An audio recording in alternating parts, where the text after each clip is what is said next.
Chapter 6 The Death Eaters Meet, edited and reposted November 17, 2006. The first paragraph is mostly new. I only made a few minor corrections to the rest. Severus sipped at his brandy, attempting to appear at ease. Harry, unbeknownst to all but a handful of people, had been missing for 3 days. The walls of Voldemort's powerful obliviation continued to crumble, revealing snippets of memory to Severus at often opportune times. Now that he was aware of it, he had spent hours in deep meditation examining the damage done to his mind. Severus could only conjecture what exactly had broken those barriers. While only a gifted amateur in the ways of the Obliviator, Voldemort was very skilled in other mind arts. The memory loss had been strengthened by powerful compulsions. 4 years of close contact with the boy Mycena had undermined these. The rite itself was a powerful affirmation of family, and that may have provided enough power to reconnect those portions of his memory isolated by the Dark Lord's spell. Or maybe it was fate,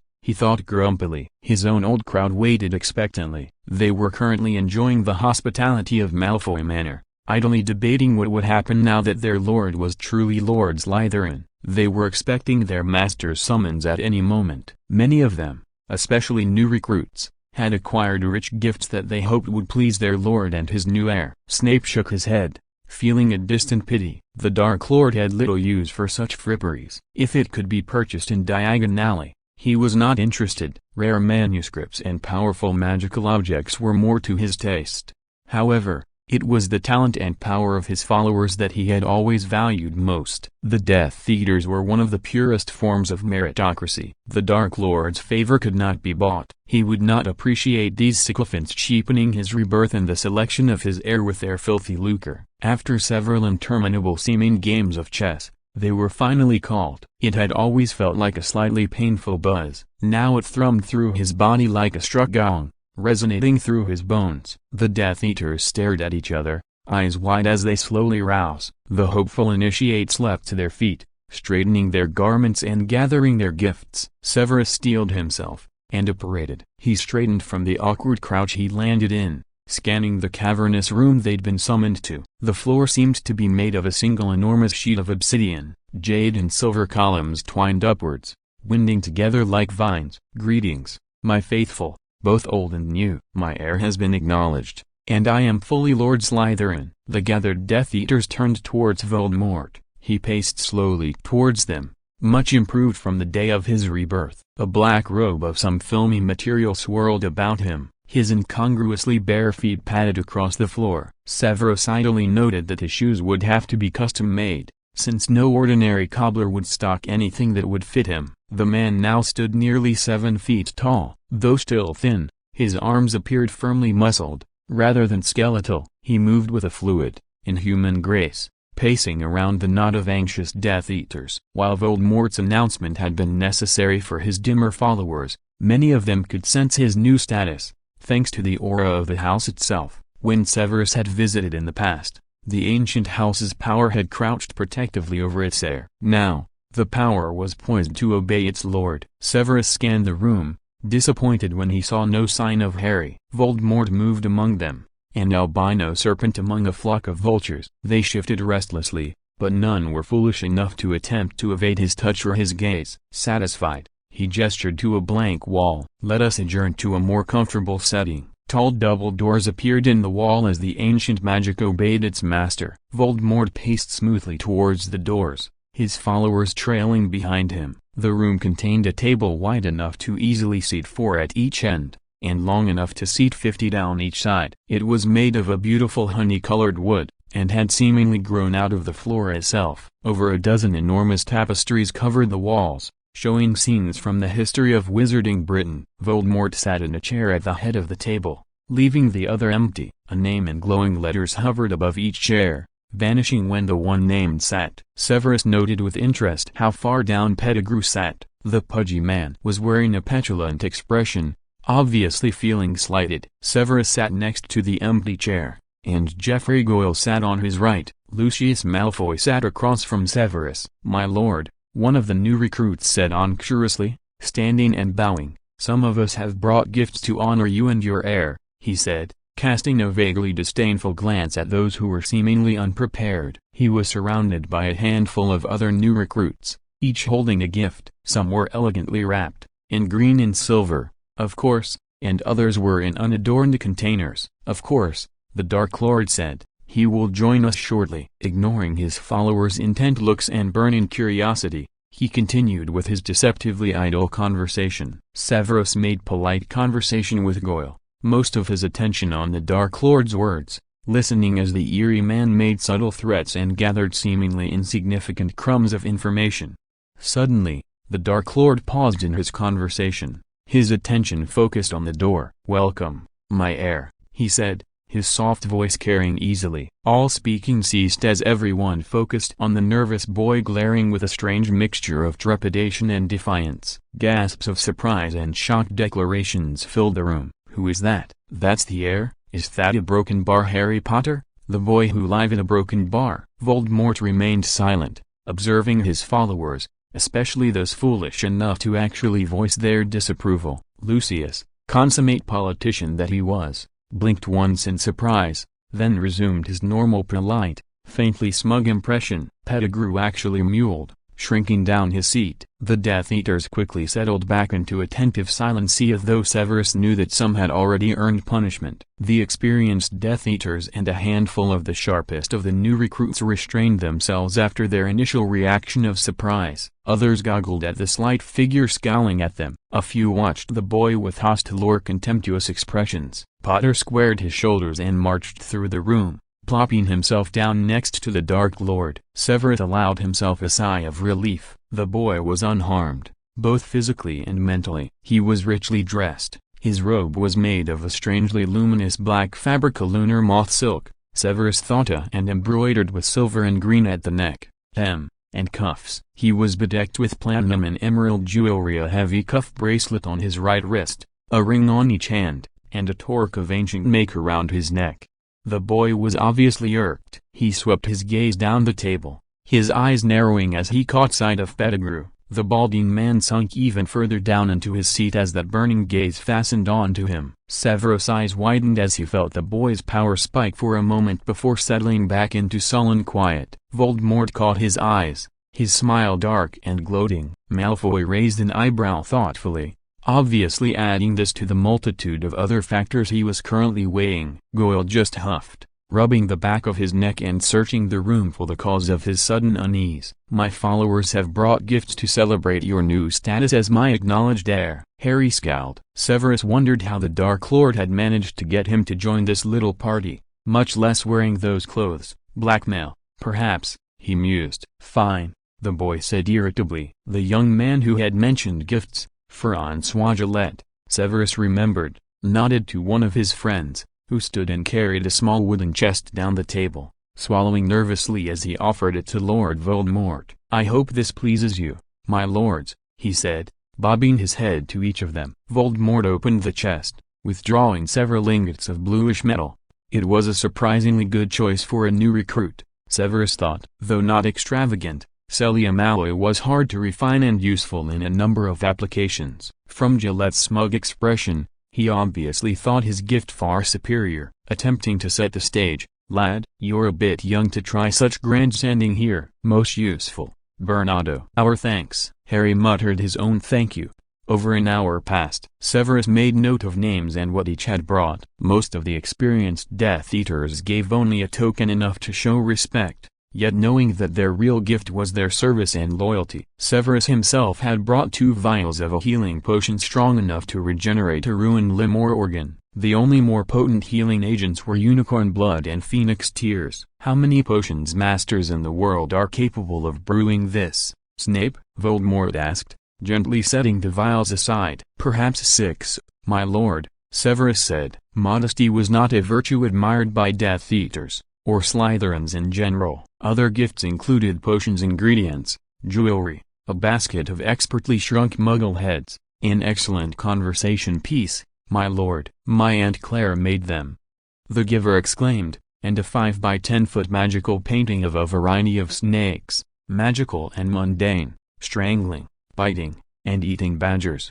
lions, and eagles. The hideous thing had probably cost a small fortune. Lucius presented the Dark Lord with a bolt of acromantula silk fabric. The grayish, rough textured fabric was as tough as chainmail and spell-resistant. It was also very expensive and illegal to import because, improperly treated, it could carry several highly infectious diseases. "Just a small token of my great esteem and respect, my lord," Gillette proclaimed, dramatically presenting the Dark Lord with a long box. The box, though scuffed and obviously quite old, was itself worth a fortune. It was made of African brightwing hide, unavailable for at least a century, and exorbitantly expensive even then. It was capable of deflecting every spell but the killing curse itself. Voldemort ran relevant fingers over the case, then gently opened it. Inside lay a violin. It had that beauty that ancient, well-loved objects sometimes have. "Siren Heir," he murmured,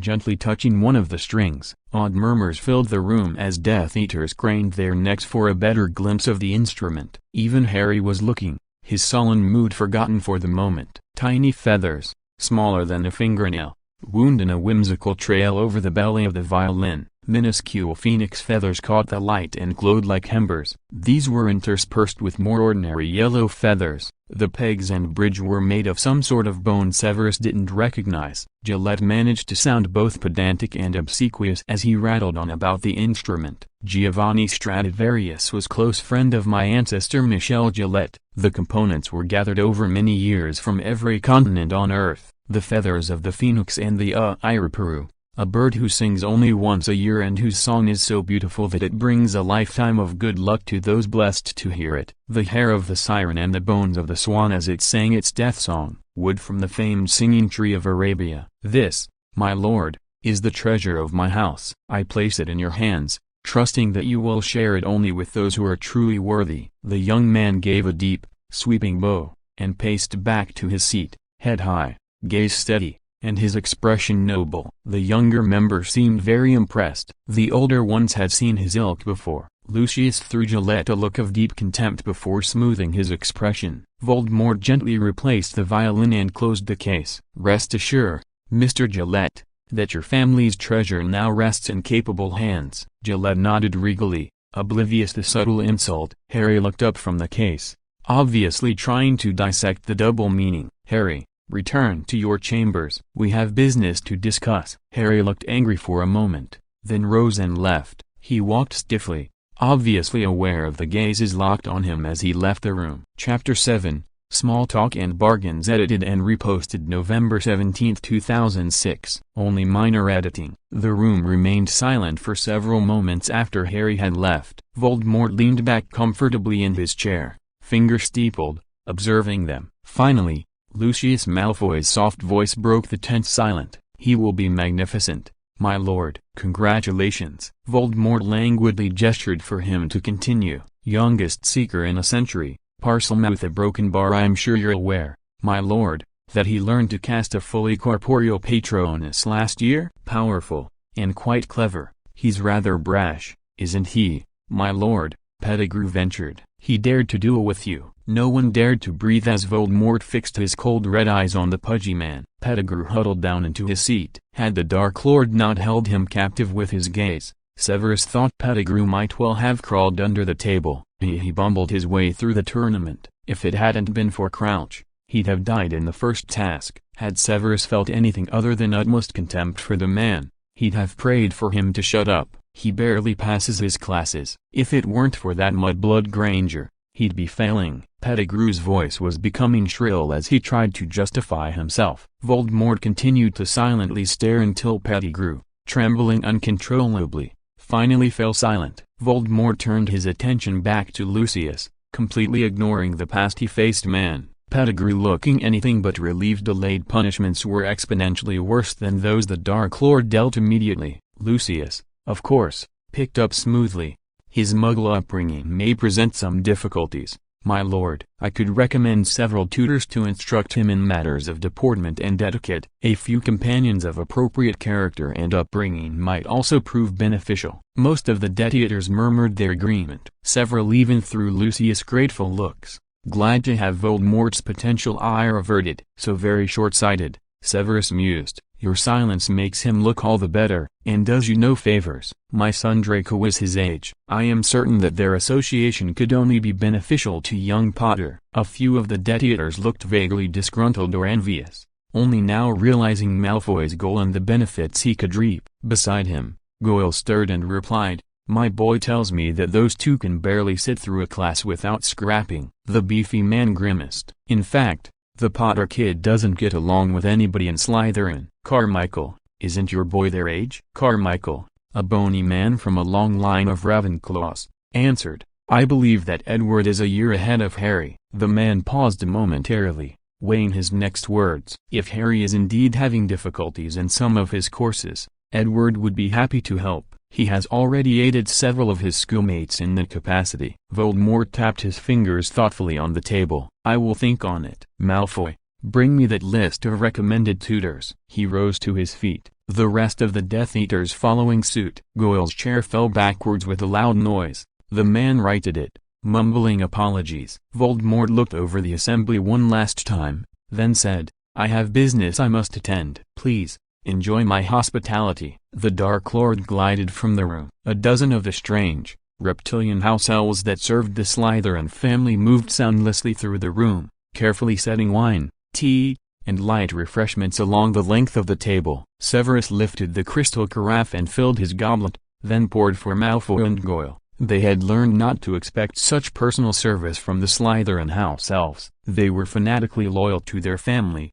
but lacking the servility ingrained in most other house elves. Malfoy gently swirled the wine in his glass, seemingly intently observing its color and texture. Goyle drained his, and poured himself a second. "Bit of a disappointment, wasn't it? I'd imagined a bit more." A broken bar. He gestured vaguely around the grand room. "You disapprove of our Lord's choice, Geoffrey?" Lucius said, his voice deceptively mild. Goyle shrugged, oblivious to Malfoy's delicate attempts to trap him. "His heir, his choice. Like you said, the kid's pretty powerful. And he had the stones to stand and face our Lord. Can't teach that. Just thought there'd be a little more pomp." Severus enjoyed the flicker of frustration in Malfoy's eyes. Somehow, despite his seeming dimness, Goyle's stoic and steadfast loyalty remained immune to Lucius' little games. Lowering his voice, Severus nodded minutely to the far end of the table. "What do you think of the new blood?" Lucius' lips thinned. "That Gillette just traded an artifact treasured by his family for generations for a moment of our Lord's attention." His father a broken bar. He shook his head. Goyle nodded. "Seemed a bit much." "Hey,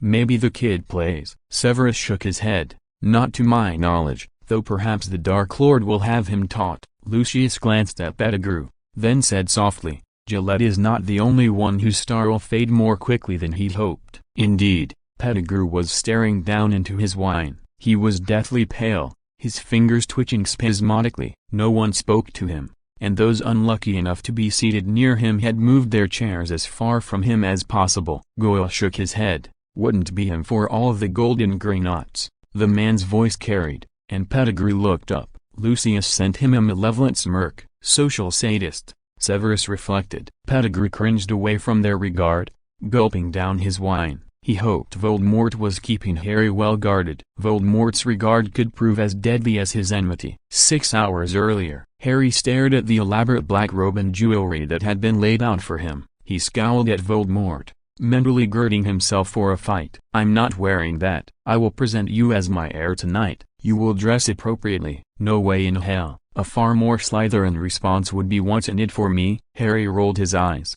"Fine, I'll play your game. What's in it for me? Not that I really care. I'm sure your godfather would be touched by your devotion." Harry's fists clenched. "What's that supposed to mean?" He knew he was being drawn into Voldemort's little power play, but for Sirius, he would bargain. Voldemort's voice filled the room. "He's a fugitive, Harry. Any day, at any moment, he could be scooped up by some randomer. He could be kissed before Dumbledore and his merry men even realized he was in danger. Dumbledore will take care of him." Harry firmed his jaw and stared at the Dark Lord. "Yes, a broken bar. He takes such good care of his charges, doesn't he?" Harry glanced away, cheeks reddening. "Really, Harry, such faith in his omnipotence? If he can't keep children safe in Hogwarts, what makes you think he can protect a fugitive on the run?" Harry opened his mouth to argue, then closed it, thinking quickly. He couldn't let Voldemort draw him into a pointless argument. "I'll dress up and go to this little thing of yours,